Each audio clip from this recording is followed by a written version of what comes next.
पहला आपका प्रश्न है 81 की घात 3/4। अब आपको पता है कि 81 का अगर खंड करते हैं तो ये कितना आता है, ये आएंगे आपके 3 गुणा 3 गुणा 3 गुणा 3। कितनी बार है, 4 बार है। तो हम 81 को क्या लिख सकते हैं, 3 की घात 4। जब ये क्या होता है, घात के ऊपर घात होती है तो आपस में घातों को क्या हो जाता है, गुणा हो जाता है। तो ये आ गई आपकी 81 क्या, 3 की घात 4। इसमें गुणा किसका हो जाएगा, 3/4 का। 4 से जब 4 कैंसिल होंगे तो आपके पास क्या आएगा, 3 की घात 3।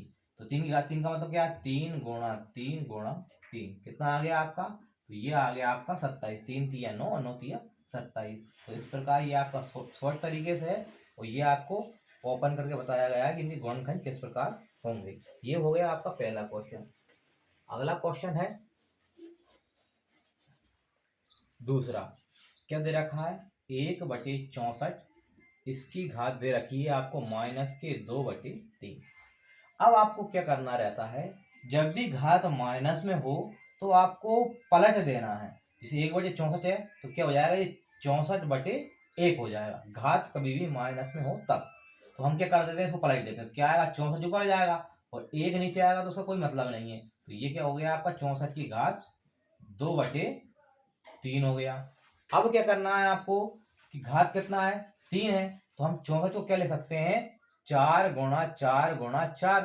तो मतलब 4 की घात कितनी है, 1 2 3। तो हमने लिख दिया 4 की घात 3। तो मैंने अभी आपको बताया था कि जब घात के ऊपर घात हो और उसके ऊपर भी घात हो तो घातों का आपस में क्या हो जाता है, गुणा हो जाता है। तो ये हो जाएगा आपका 2/3। 3 से हमने 3 काटा तो क्या आ गया, 4 की घात 2 मतलब 4 गुणा 4। 4 चौक कितने होते हैं, 16 होते हैं। तो 16 इसका क्या हो गया, आंसर हो गया। समझ में आया होगा आपको। अगला देखते हैं किस प्रकार करेंगे। तीसरा है आपका 64 की घात -1/6। क्या लिखा है, 64 की घात -1/6। अब अभी बताया था कि कभी भी घात हो माइनस में तो हम क्या कर देना, उसको उल्टा कर देना है।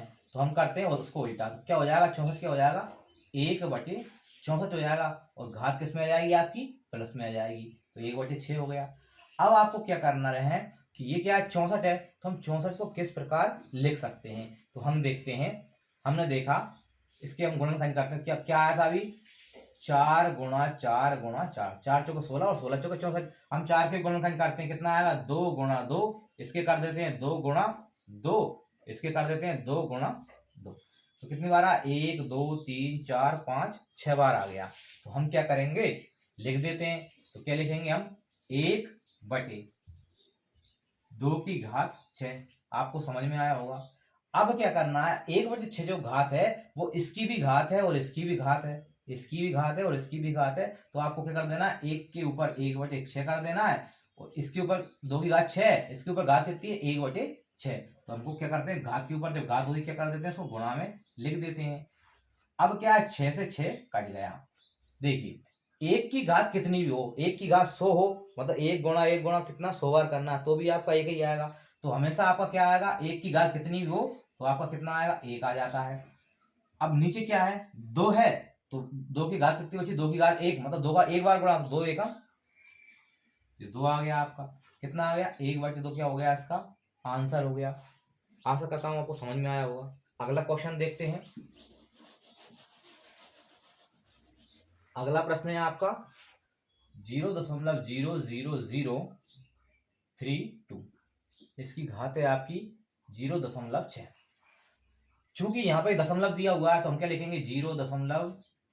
इसको भी साथ में सोल्व करते चलते हैं। 32 को हम क्या लिख सकते हैं, तो 2 गुणा 2 गुणा 2 गुणा 2। 2 दूनी 4 दूनी 8 दूनी 16 दूनी 32। तो ये क्या होगा, 32 मतलब 2 की घात कितनी है, 1 2 3 4 5। 2 की घात क्या हो गई, 5 हो गई। लेकिन इसमें क्या है, 1 2 3 4 5 अंक के बाद क्या है, दशमलव है।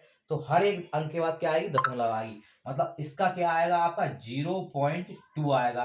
क्यों आएगा, क्योंकि देखिए जब भी आप जैसे 0.2 गुणा 0.2 आपने किया तो देखिए एक अंक के बाद इधर दशमलव है, एक अंक के बाद इधर दशमलव है। तो कितने अंक के बाद दशमलव आएगी, जैसे मैंने 2 दूनी के लिखा 4 लिख दिया। तो लेकिन एक अंक के बाद इधर, एक अंक के बाद इधर, तो क्या आएगा, 2 अंक के बाद दशमलव आएगी। हम क्या लिखेंगे इसको, 0.04। अब जो है इसी प्रकार ये हमारे पास कितना है, घात कितनी है, 1 2 3 4 5, तो कितने अंकों बाद आएगी, 5 अंकों बाद, तो 5 अंकों बाद आ रही है, मतलब इसकी घात हम क्या लिख सकते हैं, 5 लिख सकते हैं। अब मैंने आपको बताया है कि जब घात के ऊपर घात हो तो क्या होगा, आपस में गुणा होगा, तो ये हो जाएगा 0.6। अब घात हमारी क्या है, दशमलव में है, तो हम जैसे दशमलव को हटाते हैं तो दशमलव की जगह क्या आएगा, 1 आ जाता है, और इसके बाद कितने अंक है, 1 अंक है, तो क्या आ गया, 0 आ गया। अब 5 से 0 10 कट रहे हैं, तो 5 एकम 5 और 5 दूनी 10, 2 आ गया। 2 से 6 कट जाएगा, 2 3 6 आ गया। अब क्या आ रहा है आपका, 0.2 की घात कितनी बच रही है आपकी, 3 बच रही है, तो आप कर दीजिए, कैसे करना है, 0.2 इंटू 0.2 इंटू 0.2, देखिए 2 दूनी 4, सॉरी 0.2, 2 दूनी 4 दूनी 8, ये 8 आ गया। लेकिन कितने अंक के बाद दशमलव लगेगी, तो देखिए 1 अंक के बाद इधर है, 1 अंक के बाद इधर है, 1 अंक के बाद, मतलब कितने अंक के बाद, 1 2 3 अंकों के बाद दशमलव लगेगी, तो एक तो ये रहा, दूसरा ये रहा, तीसरा ये रहा, दशमलव लग गई, तो क्या आ गया, 3 अंकों के बाद दशमलव लग गई, तो ये हमारा क्या हो गया, आंसर हो गया। आपको समझ में आ गया होगा क्वेश्चन। अगला देखते हैं। अगर आपको समझ में नहीं आया तो आप दोबारा भी स्किप करके उसको दोबारा बैक करके देख सकते हैं।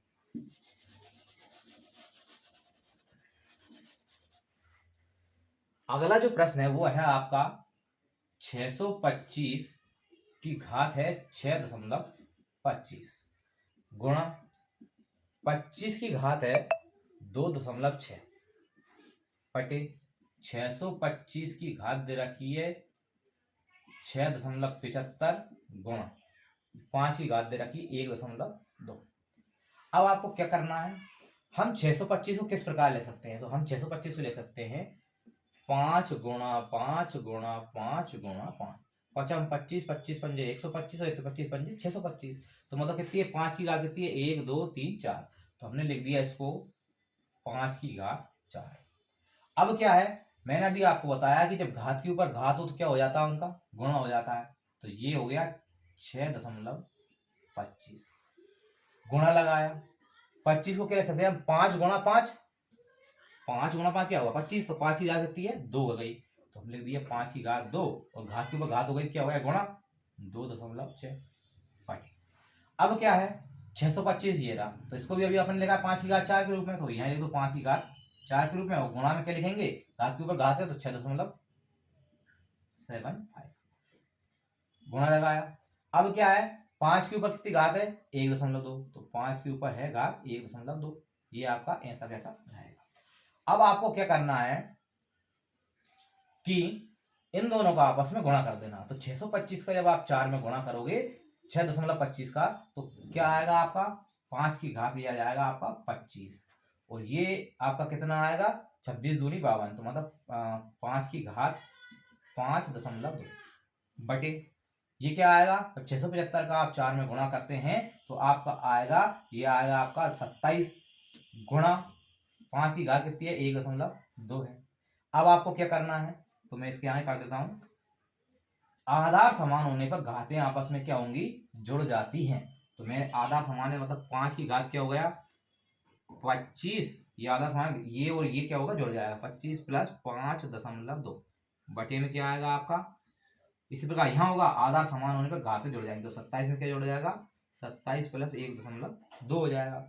अब क्या करना है आपको, इसको जोड़ दीजिएगा, तो ये क्या हो जाएगा आपका 5 की घात 30.2, और ये क्या हो जाएगा आपका 5 की घात 27 और 1 28, 28.2। अब क्या है, एक तो ये बटे में है, तो जब बटे में होता है और आधार क्या होते हैं, इनके समान होते हैं, तो घातें आपस में क्या हो जाती हैं, माइनस हो जाती हैं। आधार समान होने पर और ये भागित में है मतलब बटे में है, तो घातें क्या होंगी, ये और ये आपस में माइनस हो जाती हैं, तो कैसे करेंगे, तो ये हो जाएगा आपका 5, तो ये ऊपर हो जाएगा 30.2, और ये कहाँ चला जाएगा माइनस में, तो क्या हो गया आपका 28.2।